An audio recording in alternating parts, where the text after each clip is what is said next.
You had a tweet earlier that I saw today about CEO being the worst job, and I reposted it. I don't know if you saw that. I did not see it, but thank you for reposting. No, I reposted because I agree it's a terrible job. And you're the CEO. Yeah. And the funny thing, and I said Dharmesh and Neil have the best setup as co-founders, and it's enviable. No direct reports, and you get to focus on what you want to focus on. Yeah, I have no direct reports. You're right on that. My title is the CMO, but Salo, who's the VP of marketing, really does run marketing. I'll give him advice on strategy.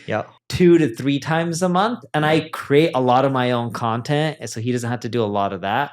But like I don't have to run any division. I don't have direct reports. I still work at least 60, 70 hour weeks. I believe it, but so the good thing about Neil is he's never ever cared about titles before, ever, right? And so it's good to have humility. A lot of people care about titles, they care about status. Like Neil doesn't care about that stuff, right? He's just like, I want to work on what I want to work on, which is like strategy. I want to work on marketing, and that's all I want to do. And it's funny because a lot of people said, if you're going to work that many hours, and if you really believed in the vision of the company, because people started leaving comments and messaging me, they're like, well, why wouldn't you be the CEO? Unless you really don't believe in it. And I'm like, no, it has nothing to do with that. I'm a terrible manager. I do well on small teams, but I think I'm an amazing individual contributor and executor. And I perform the best when I'm just doing stuff on my own. And I always saw that as a negative or a downfall. But I think you mentioned last time we were recording how Mark Zuckerberg talks about one of his great strengths is being an amazing individual contributor, right? More so, he doesn't believe in delegation. He believes in being involved as much as possible. Got it. So that's different than what I'm doing. Yeah. I do like being involved where I want to be. Yeah. I am a terrible manager, so I hate the concept of CEO. So here, and I think you have an answer for this, but a typical CEO's job is to recruit. It's to make sure that there's cash in the bank, right? Like financing, whatever it's closing sales or closing funding, right? So I don't deal too much with the recruiting, but I do help with the recruiting, and I vet people that I want to vet for certain roles. Yeah. I deal with the cash in the bank. And then vision.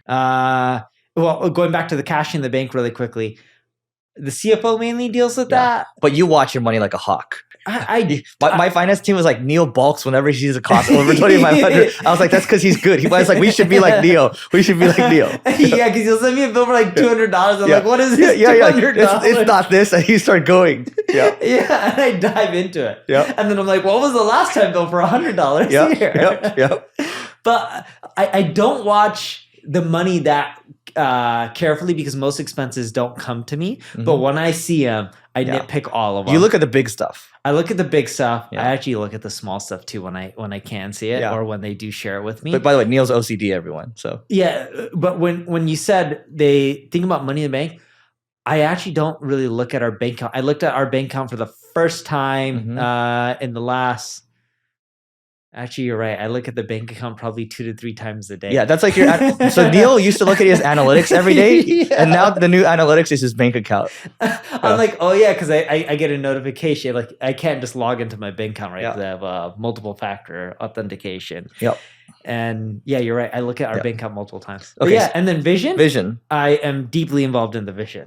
And this is interesting because usually it's the CEO's job, but I think because Neil's so involved, he talks so much to his executives that you're constantly driving the vision in every day and it goes through them. That's how I see it. Tell me if I'm wrong. You're right. They execute on what I think is best. Yeah. And a lot of times what I think is best doesn't work out to be best. And then they say, I told you so. And then I'm like, you're right. I should have listened. And then I go back to their way. But then if I have ideas, I still go and do it. And I don't care. I look at everything as like a big experiment bucket. Yeah. And I spend a lot of my money on experimentation. If it doesn't work out, I don't care. I just keep trying. So if I were to ask you, what's the 10-year vision for the company? What would you say? Be a global ad agency. Okay, there you go. By the way, Neil and I have an agency owners group called the Agency Owners Association. All you have to do, just go to marketingschool.io/agency. Once again, it's marketingschool.io/agency to learn more.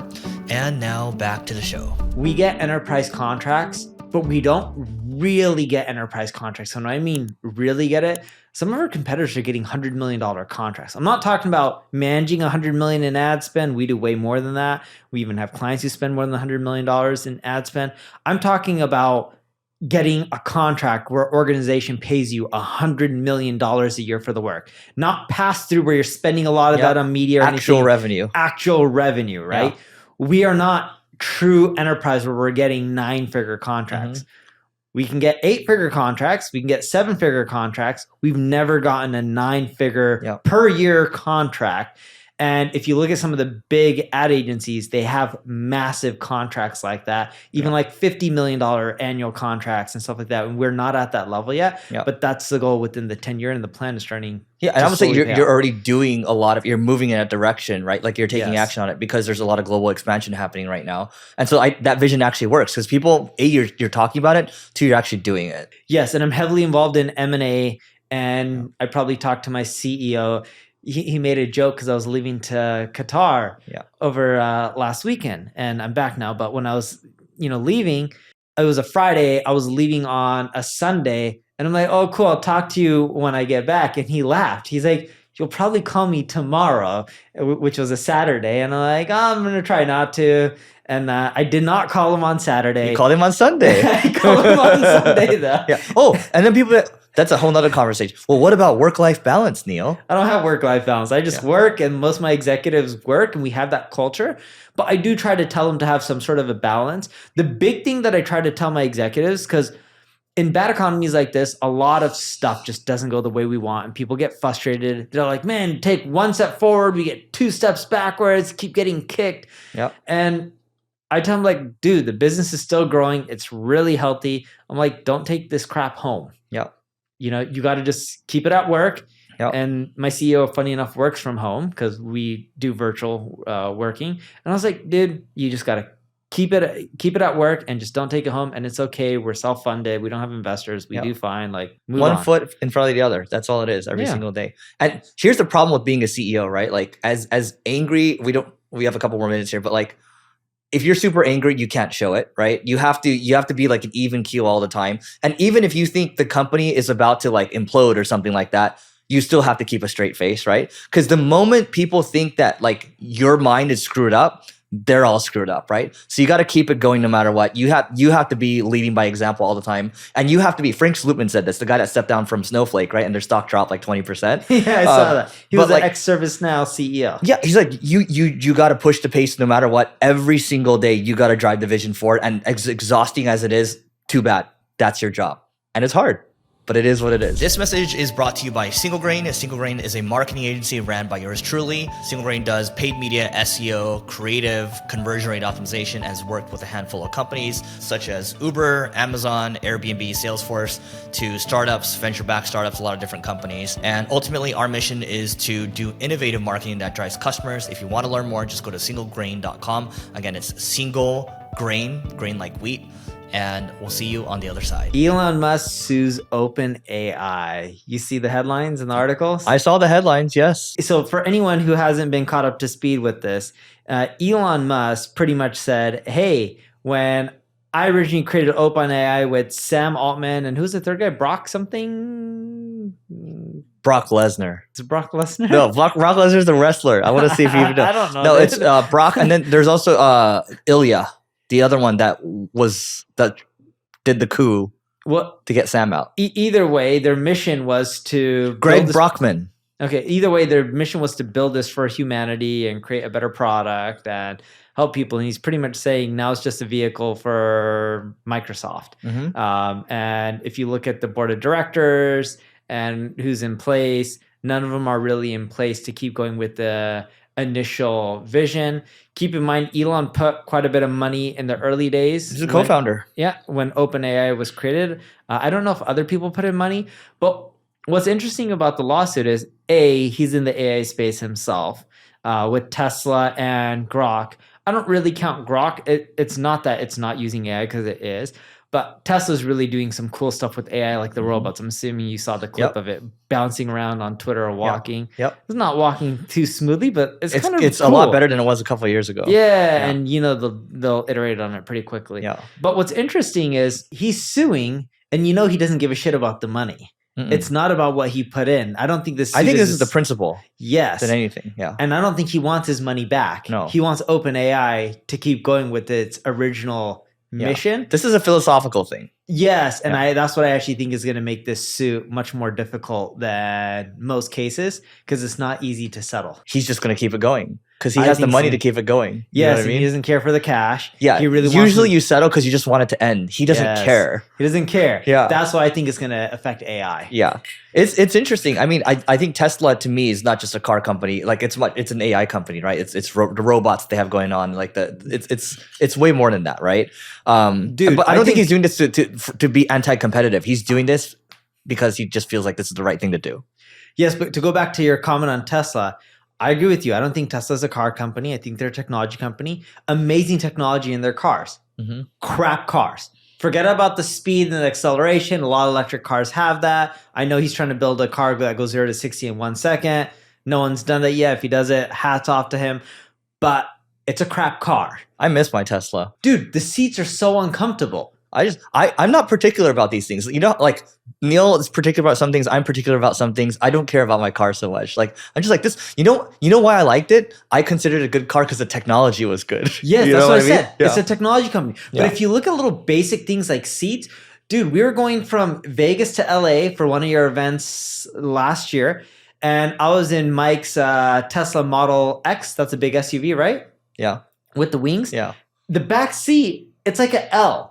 You can't just recline the back. Yeah. The bench, the part that you sit on also You're goes sitting up. when economy. it also goes up when you recline the back. I'm like, Yeah. what the heck is this? Yeah. This is just so It's not uncomfortable. a comfortable car, but like It is for long it's- journeys. It's trade-offs.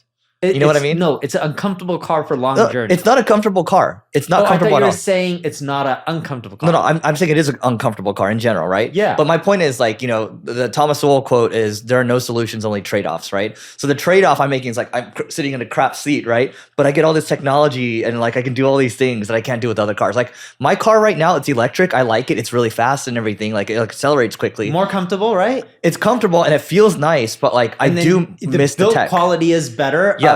Like the doors don't Yes. always align. They align right on a Porsche versus Tesla's having but I issues. miss the tech, right? So it's like we have different definitions, and that's okay. But going back to this Elon thing, it's first I was like kind of whatever, right? But it's like no, there's stuff you can learn from people. Some people will sue you just on the principle of things. Two, the mission of a company is very important. Some people take that very seriously, and I do agree that when you think about OpenAI, yes, Microsoft took like a 50% stake, 51% or 49%. I think it's 49%. Okay, 49%. So not control. But then the people they have on the board now, one guy, Brett Taylor, I believe. Ex-Salesforce CEO. Yeah, Or, ex-Salesforce president. I don't think president. he's CEO. Yeah, I think he worked at Google before. Yeah, he as was well. supposed to be the CEO of Salesforce. Yeah, I think it's a really strong board, but it's at the end of the day, it's like, are they veering away from it? Because OpenAI has a venture arm too. I don't know if you know that. I didn't know that. Yeah, so there's a lot of different stuff going on right now. Maybe Elon's just trying to set it straight and say, hey guys, just focus on the mission. Oh yeah, Brett Taylor, by the way, was the CEO of Salesforce. I think Yeah. he was co-CEO with Benioff or Yeah. something like that. So yeah, that's that. But so we've both been in lawsuits, Mhm. and typically when you're in lawsuits in business, people just want cash. It's really simple. Like almost all lawsuits are cash based. Give me my money and walk away. This is maybe merit, ethics based, whatever you want to end up calling it, mission or purpose driven. And for that reason, I see this going a very long way. I don't think he gives a crap about I don't know how much money he put into it, but let's call it less than $100 million. Yep. He does not care for $100 million.